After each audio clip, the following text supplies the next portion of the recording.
Bonjour et bienvenue dans les recettes de Sarah. Aujourd'hui, nous allons préparer du pain. Ça va symboliser le pain de vie. Ouvrons vite notre livre de recettes dans Jean 6,35. Jésus leur dit: Moi, je suis le pain de vie. Celui qui vient à moi n'aura jamais faim et celui qui croit n'aura jamais soif. Ce verset montre que Jésus est l'aliment spirituel essentiel dont nous avons besoin pour une vie pleine et nourrie et transformée en lui. Jésus se présente comme la source de toute nourriture spirituelle. Il se compare au pain, un aliment de base pour montrer que lui seul peut satisfaire pleinement nos besoins spirituels. Tout comme le pain nourrit le corps, la relation avec Jésus nourrit l'âme et l'esprit. Cela rejoint la recette spirituelle, le pain que nous allons fabriquer aujourd'hui. Notre dépendance à sa parole, à la foi, à l'Esprit Saint et à la grâce pour vivre une vie spirituelle épanouie. Ce qui vient à moi n'aura jamais faim. Tout comme un pain fait maison nous rassasie, venir à Jésus et s'alimenter de sa parole remplit notre âme de paix et d'une satisfaction que rien d'autre ne peut offrir. Celui qui croit en moi n'aura jamais soif. De la même manière, l'eau que représente l'Esprit Saint dans la recette est ce qui rafraîchit et vivifie notre vie intérieure, nous guidant sur le chemin de la vérité et de la plénitude. Alors, les ingrédients pour fabriquer notre pain, il nous faudra de la farine qui va symboliser la parole de Dieu, base nourrissante et essentielle à notre vie spirituelle. La levure, elle, représente la foi, qui fait croître la parole dans nos cœurs. Il nous faut aussi de l'eau qui évoque l'Esprit Saint, qui purifie et vivifie notre esprit. Il nous faudra aussi du sel, symbolise la sagesse et le discernement nécessaires pour bien comprendre et appliquer la parole. Et enfin, un peu d'huile d'olive qui va représenter la grâce divine qui adoucit et guérit nos blessures spirituelles. Alors, nous allons tamiser la farine comme la parole de Dieu est la base solide de notre croissance spirituelle. Tamiser la farine revient à prendre le temps d'étudier et de méditer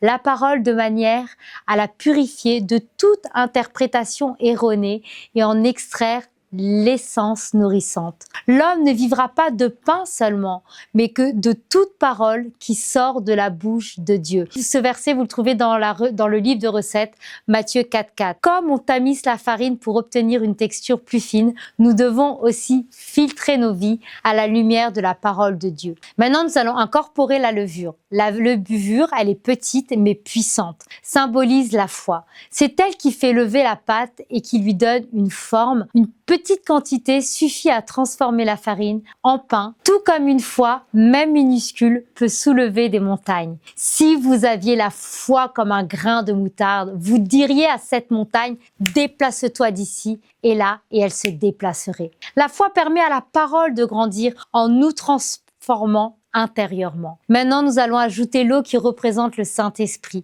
Il est nécessaire pour donner vie à la pâte, tout comme l'Esprit est essentiel pour illuminer notre compréhension et guider notre cheminement spirituel, car sans eau, la pâte reste sèche et friable. Tout comme sans l'Esprit, notre vie spirituelle reste stérile et dépourvue de direction. Celui qui croit en moi, des fleuves d'eau vive couleront de son sein. L'Esprit apporte la fluidité et la vie dans notre relation avec Dieu. Le sel symbolise la sagesse et le discernement qu'on va incorporer pour faire notre pain. Parce que tout comme le sel donne du goût et représente les aliments, la sagesse divine représente notre âme et rend notre foi plus savoureuse et durable. Que votre parole soit toujours accompagnée de grâce et assaisonnée de sel. Le sel nous rappelle que notre vie spirituelle doit être équilibrée avec du discernement pour faire face aux tentations et aux défis. Et enfin, nous allons ajouter l'huile d'olive qui est douce et nourrissante, qui va représenter la grâce de Dieu. Elle rend le pain plus tendre, tout comme la grâce divine adoucit nos cœurs, nous guérit de nos blessures spirituelles et nous donne la force d'aimer. Tu oins d'huile ma tête et ma coupe déborde. La grâce unit tous les ingrédients de la vie spirituelle pour nous rendre entiers et apaisé. Comme le levain fait lever la pâte, la foi permet à notre vie spirituelle de croître, nous transformant de l'intérieur et nous rapprochant de Dieu. L'huile d'olive et le sel assurent douceur et discernement, tout comme la grâce et la sagesse équilibrent nos vies et nos relations avec les autres. L'eau symbolise l'esprit qui purifie et vivifie notre âme, nous guidant sur le chemin de la vérité. Parce que sans levure, sans foi, la pâte ne lèvera pas, tout comme une vie sans foi n'évoluera pas spirituellement. Une vie sans discernement ou un pain sans sel peut vite devenir insipide et vulnérable aux tentations et aux mauvaises influences. Sans eau, la pâte reste sèche. De même, sans l'Esprit Saint, notre relation avec Dieu devient aride et manque de direction. Ce pain spirituel nous rappelle que pour être nourri spirituellement, il est essentiel de combiner la parole de Dieu, la foi, la sagesse et la grâce divine.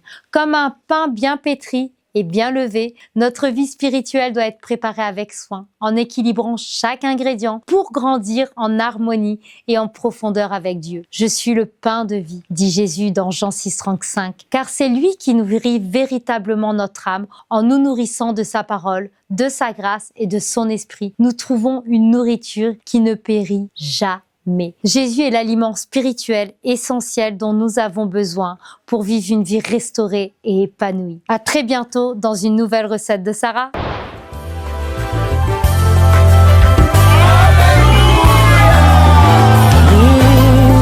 Le monde attend de nous un signe, la révélation de tes enfants.